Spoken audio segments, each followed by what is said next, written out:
What's going on, everybody? Welcome back to another show of the Daily Groomer podcast. I'm your host, Alex, and today we have my friend Rebecka Star on. She is the owner and a groomer at Pampered Paws Grooming over in, I believe, Palmer's Lake, Colorado.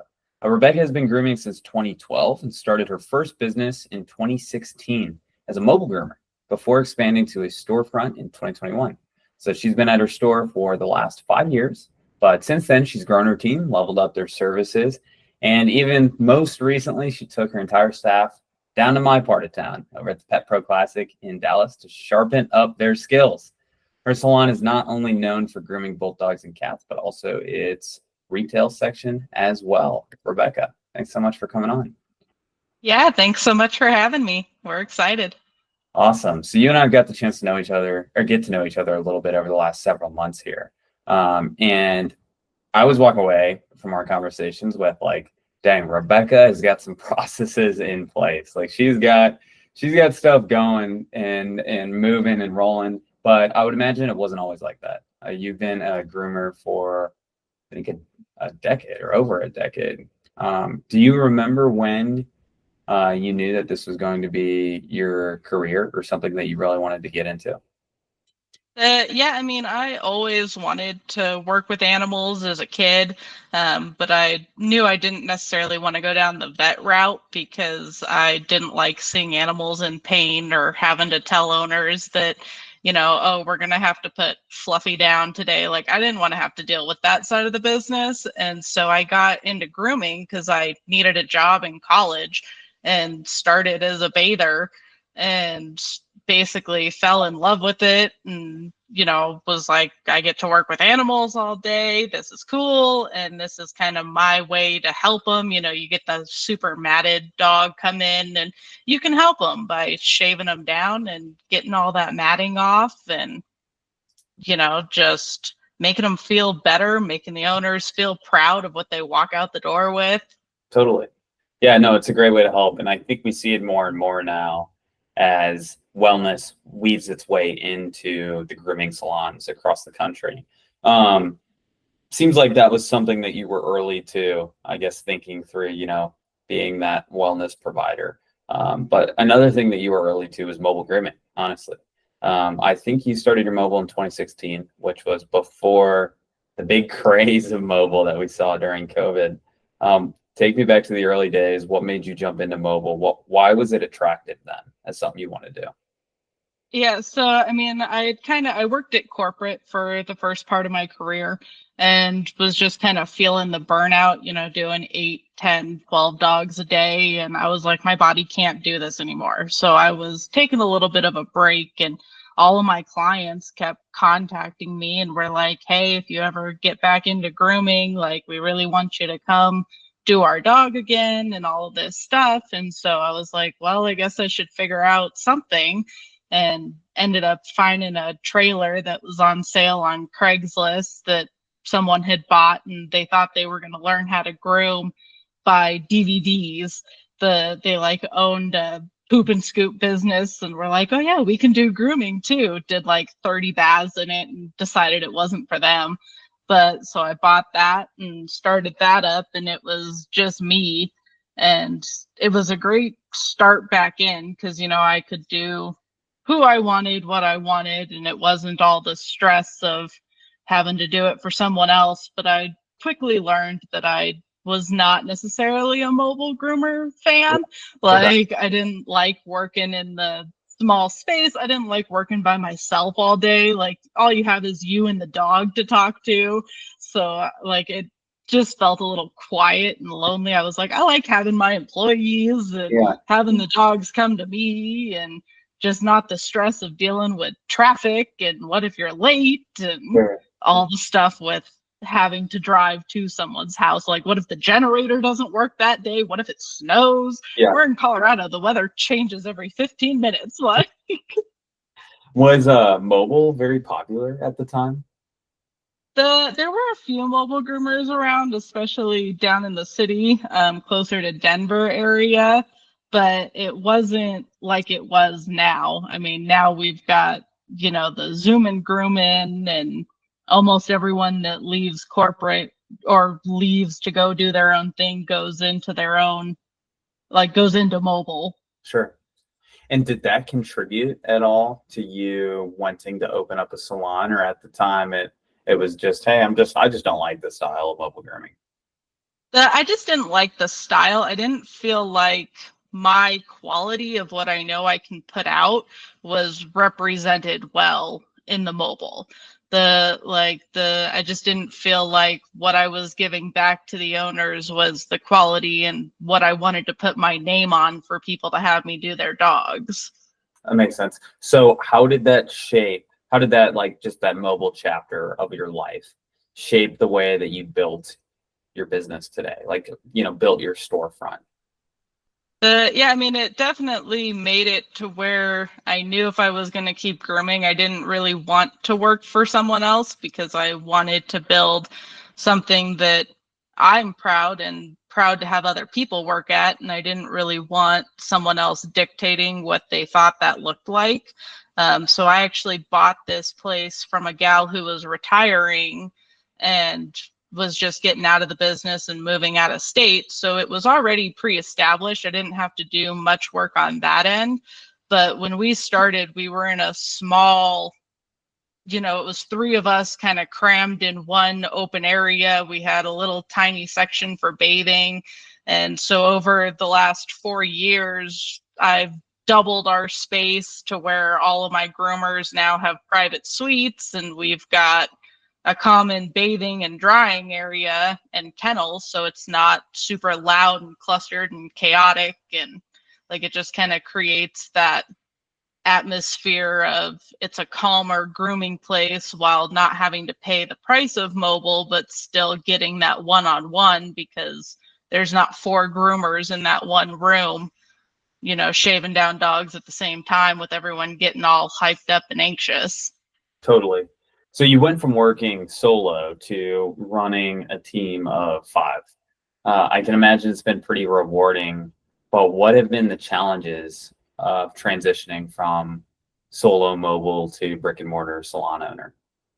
It's definitely a jump from having to just manage myself and my schedule and having to manage everyone's personalities and everyone's schedules and making sure everyone has, the correct amount of dogs. So everyone's getting paid and working. And I try to create a lot of groomers. I don't know if it's all over, but at least in our area, a lot of them are really catty. And so I'm like, I don't want the drama in here. Like, I want anyone to feel welcome working and bringing their dogs here, and everyone helps each other out. And I'm not going to come in and hear that so and so took my dog when they rescheduled. Like, right. I'm like, we don't do any of that. Like, if you're chill, I'm chill. Is that part of the interview process? Hey, as long as you're chill, I'm chill. Oh yeah, 100%. I'm like, this is no drama. Like, if you want to come and bring that in, then this is not the shop for you. So talk to me. Let's zoom in on, like, maybe that culture that you're trying to build around your salon right now. How do you ensure that people are on board for that? Is it just an honest conversation when you're doing the interviews, or is there stuff you're constantly doing? I think it's an honest conversation, and also just realizing that there are enough dogs. I mean, Colorado is one of the top states for people that own dogs. I mean, we've got, bars that you can bring your dogs out to, and restaurants, and everyone has a dog. So it's like there are enough dogs to go around. Sure. That we don't need to nitpick and fight over who gets what dog. And we're in a smaller town, but with the way Colorado's grown, we're constantly getting calls every day of, I just moved into the area and have heard a lot about you. So it's like the business is here. Like, you don't need to do any of that. We're going to have slower times like everyone, but it's fine. Your regulars book out 4, 6, 8 weeks, and sometimes we swap stuff around, but for the most part, everyone has their regulars and they're good to go. Have you seen your business be challenged, let's say, by the rise of these franchises and mobiles and, all this stuff going on, like all the new mobiles and all the new, businesses hopping in the game? Not too much in our area. We did just go through a spat of quite a few of the other private shops closing down because people were wanting to retire and no one took them over and all of that. But I think because we're in that small town that people trust the word over if we were like in Denver or something where there's a dog grooming like Starbucks on every corner. So we don't have much of that competition, but I also try to make it to where our shop stands out, to where even if you don't come in here regularly, you're going to come in once because your regular groomer is booked and you're going to want to stay because of the vibe when you walk in through the door. That makes a lot of sense. I don't want to divert too much from culture because I still have a couple other questions for you about your team and what you built out there. One of those things being that you took your team to the Pet Pro Classic this year. Curious, why are trips or excursions like that important to you? And for everybody in the audience, I mean, remember, Rebecka and her team are in Colorado, and so it's not like the Pet Pro Classic was right down the road from you guys. Yeah, no, I mean, I thought it was a great opportunity for team building, everyone to, kind of brush up on skills that they thought they might need help with. Living down there, the Pet Pro is next to Hershey, one of the biggest conferences for education in the business. And so I wanted my team to be able to have that opportunity to learn from some of these people. And we're not all just like, all right, you're going to take XYZ class and everyone takes the same thing. Like I've got one stylist that did the CPR certification. So she's now CPR certified here. I did one stylist who was a little newer. She took like the aggressive dog courses, and I did the hand stripping. So we're now certified to do hand stripping. And I think that's one of the other things, I guess, with culture too, is I've built a staff where everyone grooms differently. Like that way we can take in as many clients that want specific needs as possible. Like I purposely have hired them because they groom different from me, or they might interact or have a slightly different personality than I do. Because I'm like, not everyone likes me. Not everyone wants me to groom their dog how I groom it. But if you don't like how I groom it, I have 4 other people that groom completely different, that we can find a style that matches you. Totally. How do you encourage ongoing education and skill growth with your team? So this first one, I pretty much told all of them that they were going. I was like, we're doing this. I want to do the Pet Pro Classic. Like that's my big goal. And so I pretty much told all of them that they were going to go, but I paid for, the gas and the flight and the hotels, and we covered all of that as the business. So I was like, you guys basically just get a vacation, even if you only go to a couple days a week. There's the hotel with the pool. Like I paid for, food, all of that. And so next year when we go, it's going to be, here's what the classes are. If any of you are interested, same deal as last, we'll go down. If you only want to do one day, maybe you fly down on that one day and you've got your hotel and everything ready to go. That's great. And how do you, at least from like a business owner hat, let's put aside the groomer hat. We know it's valuable to learn new skills like hand stripping and CPR, etc. But put on the business owner hat for a second. How do you justify spending all that money for you and your staff to go to something like this? You're spending all that money on flights, hotels, etc., but you're also, not making money. Like you're closing down the salon or you're not taking clients during that time as well. So it's expensive no matter which way you chop it up. How do you justify spending all that on something like this? Yeah, I mean, I see potential in all of my people, and I want them to be the best that they can be.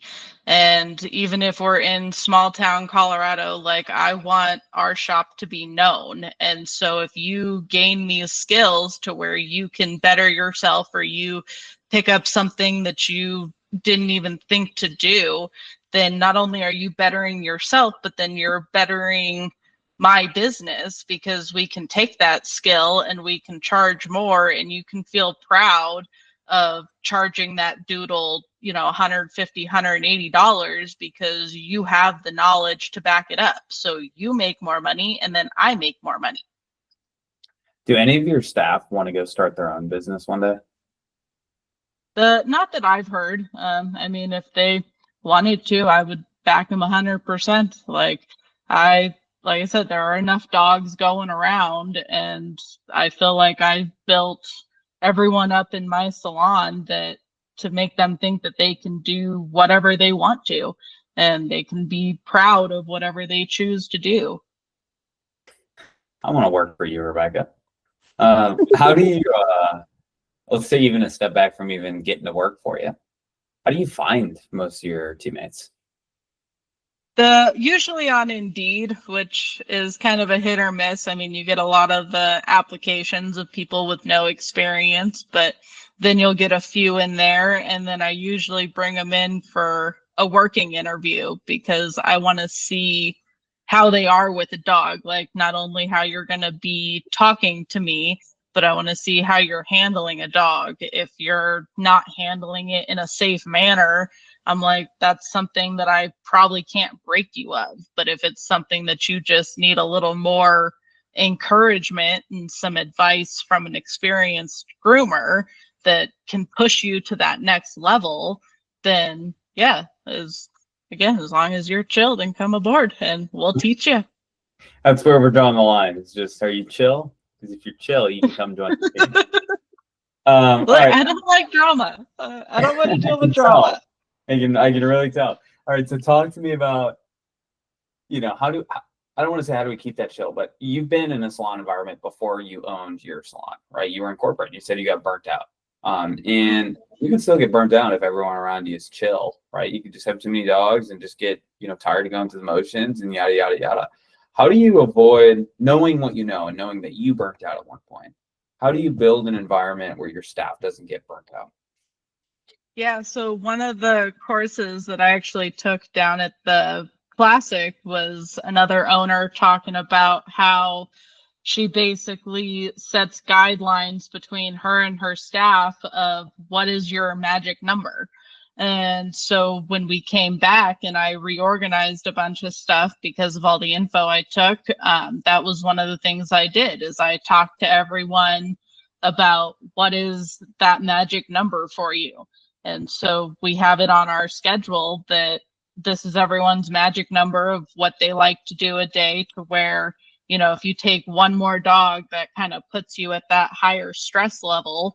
So if you stay between this range, and like we tried for the first half of the year to do a lunch, like just close for an hour, and that didn't really go anywhere. But like myself and one of the other groomers, we like to take a break during the day. So that's built into their now magic number of like, they want to take 6 dogs a day and have their break between 12 and 12:30. So the schedule's been rearranged to where their booking times only show from open to 12 and then 12:30 to close. And some people like having that break, others like just working through. So if they like working through, then they work through and we're not closed. But they have that number of where everyone now knows, okay, it doesn't matter what the dog is, I can book you up to 6 dogs and you'll have a good day. Okay, I like that a lot.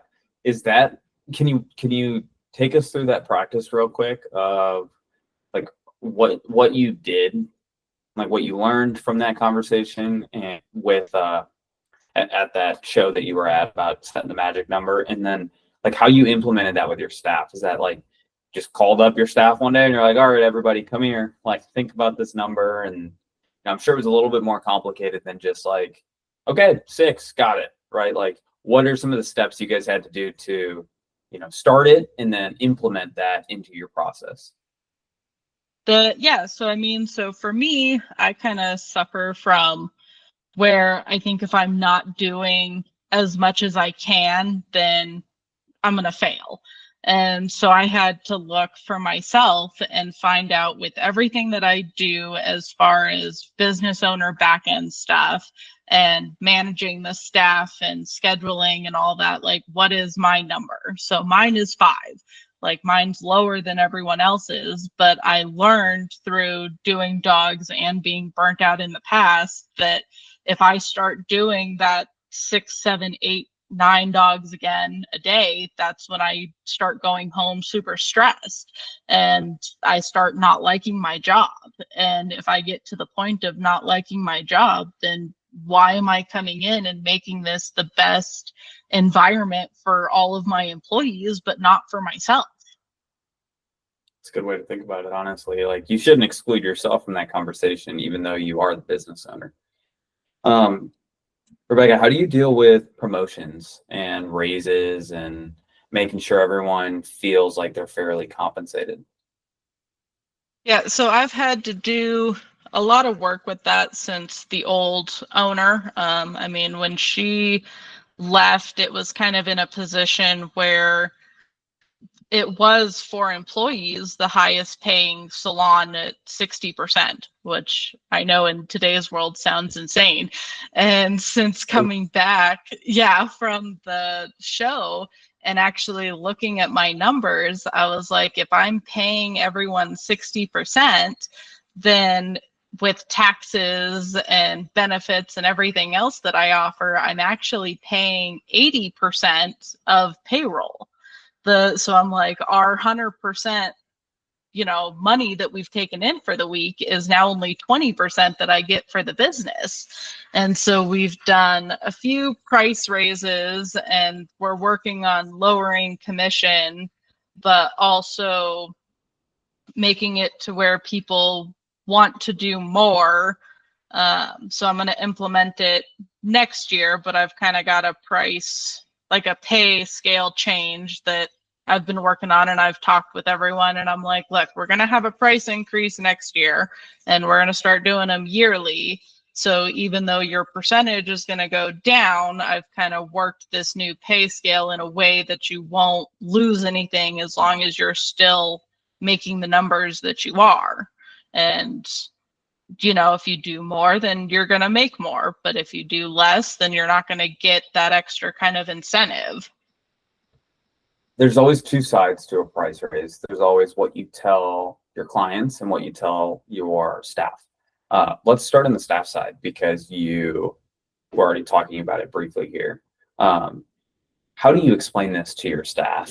Like, especially with the fact that you are cutting commission. Is it a matter of just like, hey guys, like, we can't afford to keep the lights on if we keep going at the commissions that we're at? Like, let me explain it to you like that. Is it, hey, I'll make up for it with other things? I guess take me into an inside look, Rebecka, in your head when sounds like you've already had some of these conversations with your teammates about lowering commission. Yeah, no, for me, it's more just the frank conversation. Like, I feel like the less there is that barrier between me coming in and as the owner and saying, all right, we're doing this and we're starting it today, you can take it or leave it, that I just tell them, I'm like, these are the numbers. Like, they don't have to know the specific numbers, but even just hearing that 80% of what we're bringing in is going out to paying you guys, like, anyone that hears that can know that that's not sustainable. Right. And so then we've gone through a few price increases, so they already kind of have seen the adjustment of, when the price goes up, that they can either take the same amount of dogs and make the same money, or they can take one more dog a day and they'll make a little bit extra money. So they've already kind of seen how that balances out to where it'll even out. So even at this lower commission, you'll still be making the same amount. And I go weeks where I'll sit there and I'll run through the numbers and I'm like, here's an average of what everyone is making. If I adjust it this much, like here's what it'll turn to everyone making. So they know when I talk to them that I've already done the numbers multiple times to make it as fair as possible. What's the magic number you shoot for? You know, if we're saying like in the old model that you were running, 80% of your dollars in were going towards payroll expenses. What are you personally trying to shoot for there? Is a good split like that down at 60, that down at 50? Yeah, so for this first kind of big adjustment like this, because I did a price scale change last year, I think, and that one didn't really work how I thought it was going to. So this one's going to be a bit bigger of a jump for them. But yeah, it's like, I feel like if I can bring that from 80 even down to 60, 65%, then that leaves me, you know, an extra 20% to be able to afford trips like this in the future, to be able to afford company dinners, or, you know, we close down and we go to Top Golf or Meow Wolf for the day and just have fun and take a break. Sweet. No, that makes a lot of sense. And I like that, you know, because you personally believe in investing in your staff, that only adds into your ammo when you explain that, hey, we need to, like, we cannot afford to keep paying 80% worth of every dollar towards payroll, because then we can't afford to do these, you know, engagements and these excursions, etc. Let's flip to the other side of the coin. You've done this a couple times already. What are the tips to communicating a successful price raise with your clients? So I think the biggest thing with a successful price range to clients is trying not to make it as big of a jump as you may want to. I mean, when I took over this business, our Shih Tzus and Yorkies and stuff like that were $45, and for a full haircut, everything. And so we had to gradually work up over the next 4 years to where now most of those dogs are sitting between $60 and $75. And I think it's just acknowledging with the clients that things are getting more expensive. And so in order for us to, you know, keep grooming, that we need to raise prices, unfortunately. And like, I try to keep them as low as I can, because some of our clientele are retired and are on a set income. Others that are just moving have more disposable income. But I mean, there are some clients that I've got a good working relationship with that I looked them dead in the face and I was like, look, I spent $1,100 on just shampoo last month. Like, so I need to raise prices because the quality of our products are good. The quality of the grooms that we put out are good. And you should want to pay for the experience that you're getting. Like, if you want someone that doesn't have that experience or that passion for the dogs, then there are other places. But for the amount of time that I put into my staff and making sure that all of our products are all natural and that they're gonna do what they're supposed to. Like, if it's a de-shed shampoo, I want it to blow out 4 times as much hair as your dog comes in with. Like, I want you to feel like what you're paying for is what you're getting and then some. Are these conversations in person with your clients, or are they text and email? No, most of them are in person. We'll send out like a general email of, hey, prices are increasing, so, you know, make sure you check with your stylist before your next appointment to get what the, you know, what your next price is going to be. But for the most part, all of them are in person. We'll post a sign up at the front that says prices are increasing on this date, and most people will look at it and they'll ask. And other people, if we're a little nervous about how they're going to take it, we'll tell them, hey, you know, it's after the first of the year, your next appointment. So just so you know, it's going to be this price. Makes sense. Easy enough. I mean, it's clear and it's to the point. It's not dodging around it at all. And you can have that conversation if somebody does ask about why, and proving that, hey, you are paying for that quality material. I like the way that you explained that. Rebecka, what advice, you've been at this for a long time now. What advice would you give to someone that's listening that wants to start their own business? Oh, that's a hard question. No, not really. I would tell them to do your work. I mean, when I was in college, I was lucky enough to take a business class, like not necessarily a self-employment class, but basically look at the area that you're in and make sure, actually, probably the biggest advice is make sure you don't undercut yourself. Like, even though you might not have the most experience or this is brand new and you're building up from the start, like you want to have a clear idea of what kind of clients you want to bring into your business, because you don't want to start charging so low just to have the business because you think you need to make the money, that when it does come time for those price increases and you're realizing, hey, what I'm putting out isn't worth what I'm getting back, that those clients aren't going to be the ones to stick with you. But if you have that clear idea of this is my ideal client and you build your business around pulling those people in, then it's not going to matter once you have to increase prices, because everyone is going to already be in the mindset that you want. Like, my ideal client is different from someone else's ideal client. But if you find out what works for you and who you want, and you're not just taking every dog that calls, then you're going to have a lot less stress, and it's going to be easier to focus on building into those other things.